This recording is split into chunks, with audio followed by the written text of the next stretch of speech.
बिस्मिल्लाहिर्रहमानिर्रहीम। अस्सलाम वालेकुम नाज़रीन कराम। कौमी असम्बली और सूबाई असम्बली की नशिस्तों के बारे में नोटिफिकेशन जारी होना शुरू हो गए हैं। कौमी असम्बली की अब पार्टी पोजीशन जो है उसमें मुस्लिम लीग नून सबसे नुमाया है। उसके साथ 108 अरकान हैं और सुन्नी इत्तेहाद कौंसिल में पीटीआई की हमायत याफ्ता अरकान जिन्होंने शमूलियत अख्तियार की है वो 81 हैं। उसमें से कुछ 8-10 अरकान ऐसे हैं जो मुस्लिम लीग नून ज्वाइन कर गए हैं। अब मुस्लिम लीग नून को ख्वातीन की 20 नशिस्तें और अक़लियतियों की 4 नशिस्तें मिली हैं। इस तरह इस वक्त 108 नशिस्तें मुस्लिम लीग नून के पास हैं। पीपल्स पार्टी तीसरे नंबर की बड़ी जमात है और चौथे नंबर पर 22 नशिस्तों के साथ MQM है।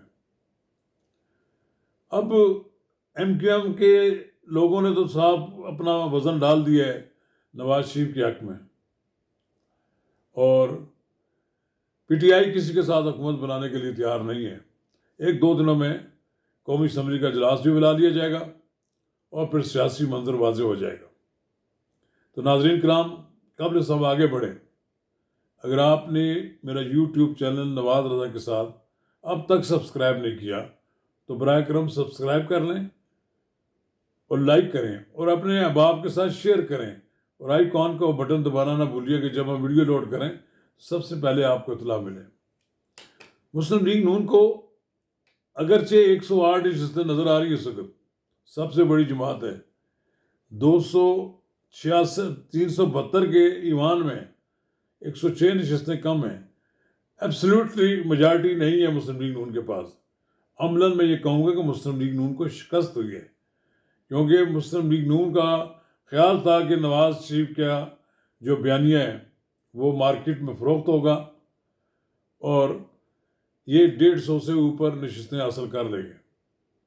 यानी कम अज़ कम वो कह रहे थे, उनका ख्याल ये था कि वो सिंपल मेजॉरिटी से आएंगे और हुकूमत बना लेंगे। शायद एक वजह यह है कि नवाज शरीफ ने इसलिए डिसहर्ट होकर वज़ीर आज़म बनना पसंद नहीं किया, और कुछ लोगों का तो ये कहना है कि शायद कुछ कुव्वतें नवाज शरीफ के वज़ीर आज़म बनने की राह में हायल हैं, वो शहबाज शरीफ को पसंद करते हैं, तो सब शहबाज शरीफ वज़ीर आज़म बन गए।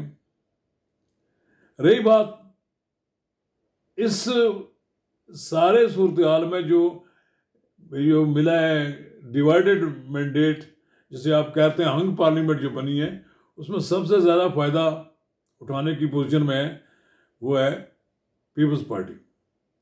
पीपल्स पार्टी का के चेयरमैन बिलावल भुट्टो जरदारी ख्वाब में तो देखते रहे कि वो वज़ीर आज़म बन रहे हैं, लेकिन उनका ख्वाब का शर्मिंदा ताबीर नहीं हुआ है, वो बहुत डिसहर्ट हैं। उनके बाप ने अपना सौदा तो कर लिया, आसिफ अली जरदारी मुल्क के सदर बन गए, ये सबसे बड़ी सौदेबाजी हुई है। फिर उन्होंने पंजाब की गवर्नरी भी मांग ली। जब पंजाब की गवर्नरी मांगी तो मुस्लिम लीग नून ने फिर स्पीकरशिप मांग ली। हालांकि राजा परवेज़ अशरफ को बनना चाहिए था, उन्होंने बहुत अच्छे तरीके से असम्बली का चलाया था।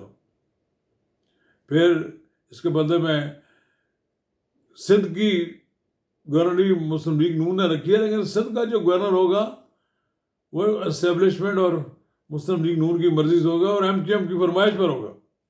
MQM की हो सकता है किसी इन्हीं जो मौजूदा गवर्नर है इन्हीं को वो प्रपोज कर दें। मुस्लिम पीपल्स पार्टी ने KPKP की गवर्नरी मांगी। फिर उन्होंने चेयरमैन सेनेट के लिए मांगा था, लेकिन चेयरमैन सेनेट मुस्लिम लीग नून ही अपने पास रखेगी। अब देखते हैं वहाँ पर पीपल्स पार्टी किसको लाती है डिप्टी चेयरमैन। बहरहाल हर्ट हुई है इस पूरी लड़ाई में JUI। एक तो उसकी नशिस्तें कम हो गई हैं, वो जो 15-20 तक के जाना चाहिए था उनको वहाँ तक नहीं जा सके, और उनका ये ख्याल है कि उनकी नशिस्तें छीनी गई हैं। अगर ये PTI के लोग कहते हैं कि उनके साथ कहीं ज्यादती हुई है, तो कहा जाता है कि KPK में भी 1 साइडेड इलेक्शन हो गया, उसमें भी लोगों ने धांधली करवाई है पीटीआई के हक में, और मौलाना फजल रहमान इस बारे में बड़े शवाहिद भी पेश करते हैं।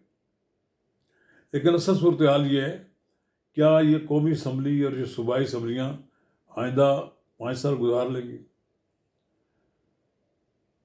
पीटीआई की तो कोशिश होगी कि इतनी हंगामा आराई की जाए इन असम्बलियों में कि ये असम्बलियाँ टूट जाएं, ये असम्बलियाँ वक्त से बहुत पहले ख़त्म हो जाएं, और इमरान खान जब बाहर आएँ तो एक तूफ़ान की तरह आएँ और सबको बहा कर ले जाएं। लेकिन सवाल ये है, क्या इमरान खान ने सोचा था कि वो जेल चले जाएंगे? अल्लाह ताला ने, या अल्लाह ताला के फैसले होते हैं। 10 अप्रैल 1922 को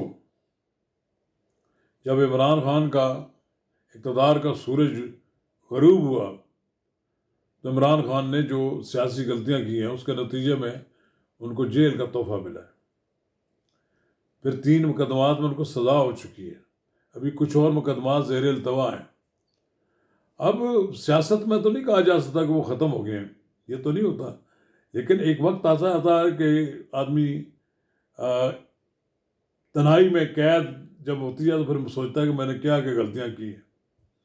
अब इमरान खान से तो हम तवक्को नहीं रख सकते को पाकिस्तान के बादशाह खान हों, वली खान हों, शौरज कश्मीरी हों, ताज महमूद हों, मैं एक लंबी फहरिस्त है, मखदूम जावेद हाशमी हों,